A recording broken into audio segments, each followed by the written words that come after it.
एक ग्रुप जी आपको दे रखा है और इसके हमें जनरेटर्स बताने हैं। तो आप देखिए ग्रुप के एलिमेंट्स गिन लीजिए। इस ग्रुप का जो ऑर्डर है वो 6 है।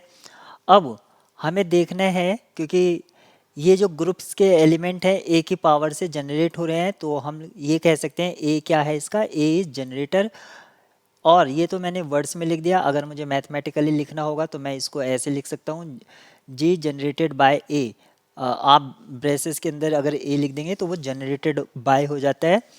अगर मुझे ए की पावर आर इसको जनरेटर कहना है, अगर मुझे इसको जनरेटर कहना है, ये किस केस में जनरेटर होगा, अगर जी सी डी आर का किसके साथ, ग्रुप के ऑर्डर, ग्रुप का जो ऑर्डर है यहाँ पर क्योंकि 6 है, अगर ये जी सी डी इसका 1 हो जाता है तब ए की पावर आर जनरेटर हो जाएगा। ऑप्शन ए में जी सी डी 1 6 का 1 होता है, तो यहाँ पर और 5,6 इसका जी सी डी भी 1 होता है।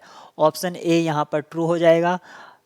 2 और 6 का जी सी डी 1 नहीं होता है तो ये डिस्कार्ड हो जाएगा। 3 और 6 का जी सी डी 1 नहीं होता है तो ऑप्शन सी डिस्कार्ड। 3 और 6 का जी सी डी नहीं होता है 1।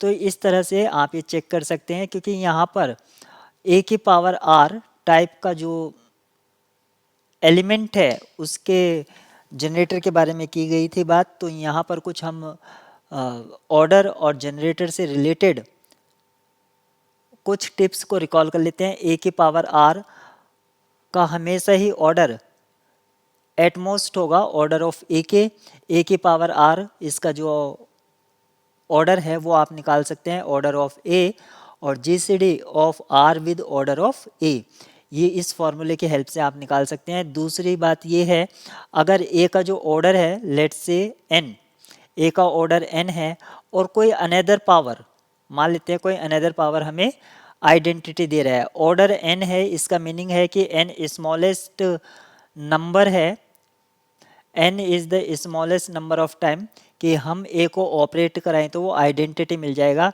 तो इस केस में a की पावर m अगर कोई अनदर पावर आइडेंटिटी दे रही है तो ये मीनिंग हुआ कि एक तो n डिवाइड करेगा m को, एंड m जो है उसको हम लिख पाएंगे np टाइप का, जहाँ पर n और p दोनों ही आपके इंटीजर हैं, यानी कि परफेक्ट डिवीज़न यहाँ पर होता है, परफेक्ट डिवीज़न पॉसिबल होता है, इसलिए m equals to N P, और यहाँ पर रिमाइंडर यानी कि 0 होता है, क्योंकि परफेक्ट डिवीज़न पॉसिबल होता है।